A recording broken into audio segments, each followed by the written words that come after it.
તો ગુજરાત કોંગ્રેસને લોકસભાની ચૂંટણી પહેલા એક મોટો ઝટકો મળ્યો છે। કોંગ્રેસના જ પૂર્વ એમએલએ અમરીશ ડેરે રાજીનામું આપી દીધું। રાજીનામા બાદ સૌથી પહેલા ન્યૂઝ 18 ગુજરાતી પર અમરીશ ડેરે નિવેદન આપ્યું। કોંગ્રેસમાંથી રાજીનામું આપવાનું કારણ રામ મંદિર ગણાવ્યું। અમરીશ ડેરે કહ્યું કે લાગણી હોય ત્યાં સોદા ન હોય। આવતીકાલે ભાજપમાં જોડાઈશ, ભાજપ જે જવાબદારી સોંપશે તેને નિભાવીશ। અમરીશ ડેરે વધુમાં કહ્યું કે મહત્વની બાબતોમાં અવગણના કરાઈ તેનું દુઃખ છે। આવતીકાલે 12-12:30 વાગે આસપાસ હું કમલમ પહોંચીશ। ત્યારબાદ ત્યાં જે રીતેનું આયોજન જે થઈ રહ્યું છે હું પાર્ટી જોઈન્ટ કરીશ અને ત્યારબાદ મારા મત વિસ્તારની અંદર જેટલા મારા કાર્યકર્તાઓ, જેટલા મારા સમર્થકો, જે મને ચાહવાવાળા લોકો જે છે એ આવવા માગે છે એમની સાથે ચર્ચા કરી અને આગામી સમય જે નક્કી થશે એ મુજબ રાજુલા, જાફરાબાદ, ખાંભા વિસ્તારમાં। તો ચૂંટણી પહેલા ગુજરાતની રાજનીતિમાં મોટો ઉલટફેર। કોંગ્રેસના વધુ એક ધારાસભ્યનું રાજીનામું। અર્જુન મોઢવાડિયાએ રાજીનામું આપી દીધું છે અને તેમણે કહ્યું છે કે મને કોઈએ ડરાવ્યા નથી અને હું કોઈનાથી ડર્યો નથી। મેં મારા પોતાના આત્માના કહેવાથી આ નિર્ણય લીધો છે અને રાજીનામું આપ્યું છે। હું ભાજપમાં જોડાઈશ તો એ લોકોની ઉદારતા હશે। રાજીનામા બાદ અર્જુન મોઢવાડિયાએ આ નિવેદન આપ્યું।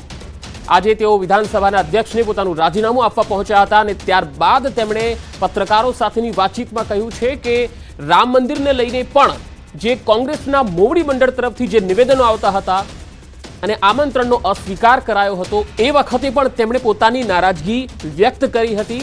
લોકોની લાગણીને માન આપવું જોઈએ, સન્માન કરવું જોઈએ, ના કે આવા મુદ્દા ઉપર રાજનીતિ થવી જોઈએ। તેમ છતાં પણ મોવડી મંડળ જે છે એ આ બાબતમાં વિચાર ન કર્યો। તેમણે એવું પણ કહ્યું છે કે 5 થી 6 વર્ષથી વધુ સમય થઈ ગયો છે કોંગ્રેસની અંદર ઘણું બધું જે છે એ સમૂહ સૂત્રું નથી ચાલી રહ્યું, પરંતુ પક્ષનું મોવડી મંડળ આ બાબતને સમજી નથી રહ્યું। ક્યાંક ને ક્યાંક વાત જે છે એ એમની ઉપર સુધી નથી પહોંચી રહી અને એવા નિર્ણયો લેવા લાગ્યા કે જે પ્રજાને સીધા ન સ્પર્શતા હોય।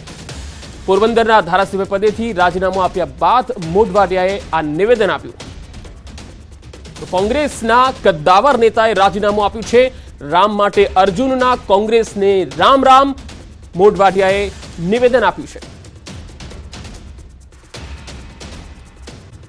વોકણામાં દબાણ હટાવવા ગયેલ મનપાની ટીમને લોકોના રોષનો ભોગ બનવું પડ્યું।